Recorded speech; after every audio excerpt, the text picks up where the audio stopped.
नमस्कार दोस्तों, जय श्री कृष्ण। स्वागत है आप सभी का हमारे YouTube चैनल में। आपके घर में नाग देवता बनकर पधारने वाले हैं। दोस्तों, आपको कुछ सावधानियां रखनी चाहिए। इस वीडियो में हम आपको ऐसी जानकारी देंगे जिससे आपकी किस्मत 100% बदल जाएगी।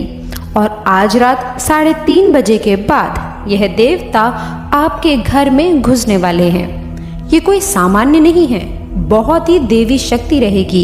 इन्हें नाराज करने की भूल बिल्कुल भी मत करना। कई बार जाने अनजाने में हम कुछ लोगों को अपमानित करके हमारे घर से भगा देते हैं। हमारे घर में घुसने वाले जीव जंतुओं को भी हम मार देते हैं। आपकी यही एक गलती आपके आने वाले पूरे भविष्य पर भारी पड़ सकती है, क्योंकि ये देवता आपके घर में किसी भी रूप में प्रवेश कर सकते हैं।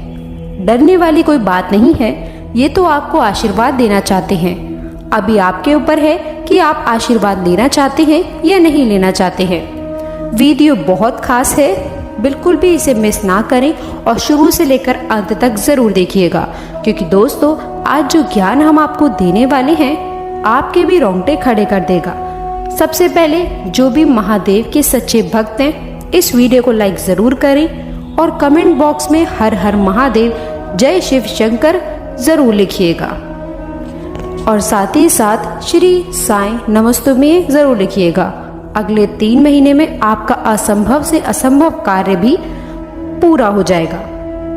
अब दोस्तों, आपने अतिथि देवो भव इस कहावत को या फिर इस पंक्ति को, इस स्तुति को तो सुना ही होगा। भारत में अतिथि देवो भव की परंपरा निभाई जाती है, परंतु फिर भी जब हमारे घर में मेहमान आते हैं तो कुछ लोग उन्हें बोझ समझते हैं। मन ही मन ये सोचते हैं कि ये यहाँ से कब उठेंगे, ये उठे तो हम कुछ खाएं, ये उठे तो हम कुछ कार्य करें। परंतु अगर कोई देवता आपके घर में मेहमान बनकर घुस गए, या वो किसी भी रूप में आ सकते हैं, और यदि आपने उन्हें भगा दिया, नहीं पहचाना और अपमानित कर दिया, तो दोस्तों फिर सोच लीजिए आपकी जिंदगी का क्या हाल होगा। इसीलिए तो कहा गया है अतिथि देवो भव, यानी कि हमारे दर पर आया हुआ अतिथि हमारे लिए देव के समान होता है। और यही देवता अब आपके घर में घुसने वाले हैं। तो अब आपको उन्हें नाराज नहीं करना है। हमें तो हर मेहमान की पूजा करनी है, चाहे वो बहुत बड़े से बड़ा क्यों ना हो और छोटे से छोटा क्यों ना हो। अगर हम उसकी पूजा करेंगे तभी तो ईश्वर हमें आशीर्वाद देंगे। किंतु द्वार पर आए मेहमान पर इतनी मेहमान करें तो मैं इसके दर पर जब जाऊंगा तो कितना कल्याण होगा। अब भगवान भी आपके दर पर किसी भी रूप में आ सकते हैं, इस बात में कोई भी दोहराए नहीं है। इसीलिए दर पर आए मांगने वाले की, दर पर आए याचक की, घर पर आए मेहमान की कभी भी बुराई नहीं करनी है। उनके खिलाफ मन में कभी भी द्वेष या गलत भावना उत्पन्न नहीं होने देनी है। और हमें इस चीज का ख्याल रखना है कि हमें आगे बढ़ना है, उनकी सहायता करने के लिए, उनका नमन करने के लिए, क्योंकि यही आपका सूत्रधार साबित होगा। इस बात को आप हमेशा याद रखिएगा। अब बहुत सारे लोग जीव जंतुओं से बहुत डरते हैं। देखिए, हर प्राणी में परमात्मा का वास है। परमात्मा ने सभी को बनाया है, डरने की कोई बात नहीं है। हमें सभी जीव जंतुओं की रक्षा करनी है। परंतु बहुत सारे लोग कीड़े मकोड़ों को देखते ही उन्हें मार गिराते हैं। ऐसा करके वो बहुत बड़ा पाप अपने हाथों से कर रहे होते हैं। इस बात का आपको अंदाजा नहीं होता, लेकिन बहुत बड़ा अनर्थ आपके द्वारा हो चुका होता है। ये आपको बिल्कुल भी शोभा नहीं देता है, आपके पाप कर्मों को बढ़ाता है और आपके लिए अपने महत्वपूर्ण कार्यों में अटकनें पैदा करता है। तो अब अगर आपके घर में कोई देवता आने वाले हैं तो वो जीव जंतुओं का रूप लेकर भी आ सकते हैं। मान लीजिए वो किसी जंतु का या फिर जीव का रूप लेकर आपके घर में आ रहे हैं और आपने उन्हें बहुत मार करके भगा दिया, या थोड़ा छोटा कीड़ा मकोड़ा उसे आपने अपने पैर से कुचल दिया, तो सोचिए आपके द्वारा कितनी बड़ी गलती हो जाएगी। यही तो दोस्तों परीक्षा का समय होता है। मान लीजिए अनजाने में आपसे अगर कोई गलती हो जाती है तो दोस्तों, मौका होता था आपके पास में किस्मत को चमकाने का, उस मौके को आप खो देते हैं। तो हमारा आपसे यही आग्रह है कि मात्र 48 घंटे बाकी रह गए हैं। आज रात 3:30 बजे के बाद कभी भी देवता आपके घर में प्रवेश कर सकते हैं। बहुत सारे लोग ऐसे भी होते हैं जैसे खुद देवता आते हैं आपके घर परिवार के या कोई भी, जिसके बाद वे हवा में झूमने लगते हैं, अलग अलग तरह की हरकतें करने लगते हैं। तो आप उनके चरण स्पर्श जरूर करें। इस रूप में भी वो आपके घर में प्रवेश कर सकते हैं, लेकिन आप उन्हें पहचान नहीं पाएंगे। और दोस्तों, हो सके तो उनके मनपसंद चीज़ उन्हें खिलानी है और किसी भी तरह से उनसे आशीर्वाद ले लेना है, क्योंकि उनका ये आशीर्वाद आपके काम आएगा। उन्हीं का आशीर्वाद आपको दुश्मनों की चाल से बचाएगा। उन्हीं का आशीर्वाद आपको हर परिस्थिति का सामना करना सिखाएगा।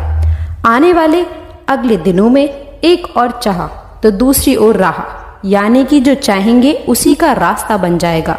परंतु कई बार ऐसा भी हो जाता है कि इंसान मन से जो काम करता है उसका रिजल्ट बहुत अच्छा आता है, और जो लोगों की बातें सुनकर काम करता है उसका परिणाम अच्छा नहीं आता। इसीलिए आप भगवान को पूजिए, लेकिन अपने मन से, ना कि किसी दूसरे कर कहने पर। अगर आपकी कोई मन्नत पूरी नहीं होती है तो उस भगवान को बदल देते हैं, किसी और भगवान की शरण में चले जाते हैं। वहाँ पर भी उसकी मन्नत पूरी नहीं होती तो तीसरी भगवान की शरण में चले जाते हैं। और यहाँ तक तो छोड़िए, जब बहुत समय तक आत्म नहीं होता है तो अपने धर्म को छोड़कर किसी और धर्म के पास पहुंच जाता है। मानव यहाँ तक गिर चुका है कि उसे सिर्फ अपना काम पूरा कराना है, तभी वो उन भगवान को मानेगा। देखिए, एक उदाहरण के तौर पर बहुत गहरी बात समझाएंगे, कान लगा कर सुनिएगा। मान लीजिए आप एक कुआं खोद रहे हैं। आपने उसे थोड़ा सा खोदा और पानी नहीं आया, तो आप दूसरा कुआं खोदने लग गए। उससे भी आपने थोड़ा खोदा और पानी नहीं आया, फिर आप तीसरा कुआं खोदने लग गए। इसी तरह से आप कुएं खोदते गए और किसी में भी पानी नहीं आया। पानी ना आने का कारण क्या था? आपने सब कुओं को थोड़ा थोड़ा खोदा। अगर आप एक ही कुएं को लंबा खोद देते, गहरा खोद देते, तो 100% गारंटी थी कि उसमें से पानी आ जाता। उसी प्रकार से अलग अलग भगवानों को पूजने की गलती मत करिए, चाहे आपका काम बन रहा है या नहीं। किसी एक भगवान की भक्ति में ही संलग्न न रहिए। अगर आपके साथ महादेव की बन रही है तो महादेव से बना लीजिए। राम जी के साथ आपका कनेक्शन बैठ रहा है तो आप राम जी को अपना लीजिए। आप कृष्ण जी को मान लीजिए, आप माता रानी को मान लीजिए, लेकिन भक्ति में बदलाव मत करिए। किसी एक की भक्ति को अपनाइए। आप सब एक हैं, कोई अलग नहीं है। आपका काम जरूर बनेगा, लेकिन आपको एक ही कुएं को गहरा खोदना होगा, क्योंकि दोस्तों भगवान एक ही है किंतु उसके रूप अनेकों हैं। जैसे कि दोस्तों हमने आपको बताया कि यह देवता किसी भी रूप में आपके घर में दस्तक दे सकते हैं। अगर सामान्य आंखों से उन्हें आप नहीं देख पाए तो ये दूसरी बात है, लेकिन किसी का रूप देख करके अगर आपके द्वार पर आते हैं तो चाहे कोई भी आ जाए, मांगने वाला ही क्यों ना हो, उसे आदर सत्कार से कुछ देना है, उसका सम्मान करना है, उसे प्यार भरे ही बोल बोलने हैं, उससे कड़वी बातें नहीं करनी है। ये बात आप खास तौर पर ध्यान रखें, क्योंकि अक्सर जब हमारे दर पर कोई मांगने वाला आता है तो हमारा मुंह बन जाता है। हम उसे देना नहीं चाहते, हम उसे किसी भी तरह से भगाना चाहते हैं। तो यही चीज़ें जीवन में दिक्कत देती हैं, तकलीफ देती हैं।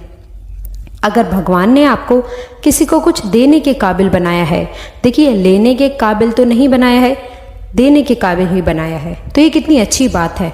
आपको इसका अभिमान रखना चाहिए कि आपको भगवान ने देने के काबिल बनाया है।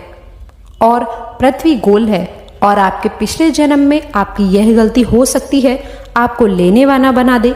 इसीलिए हमें तो आज से ही, अभी से ही हमारे कर्मों को सुधारते रहना है, क्योंकि हमें इस जीवन मरण के चक्र में नहीं फंसना। हमें तो भव सागर पार करना है, और वो भव सागर पार होगा मर्यादा के साथ, आत्मसम्मान के साथ, ईमानदारी के साथ, सत्यता के साथ, और हमेशा सदा सही व्यवहारिकता सत्कर्म के साथ। तो जिंदगी में ये नियम बना लीजिए कि सभी से प्यार से रहेंगे, सभी से प्यार से बात करेंगे, तो ये दुश्मन ही क्यों ना आपके द्वार पर आ जाए, हमें उसका भी सम्मान ही करना है। तो दोस्तों, आशा करते हैं कि वीडियो में दी गई जानकारी आपको बहुत पसंद आई होगी। वीडियो अच्छी लगी हो तो अपने दोस्तों के साथ, मित्रों के साथ और परिवारजनों के साथ इसे साझा करिएगा। साथ ही कमेंट बॉक्स में सच्ची श्रद्धा से जय शिव शंकर, ओम नमः शिवाय लिखकर अपनी मनोकामना भी लिख दीजिएगा, ताकि भगवान आपकी सीधे सुनवाई कर सके।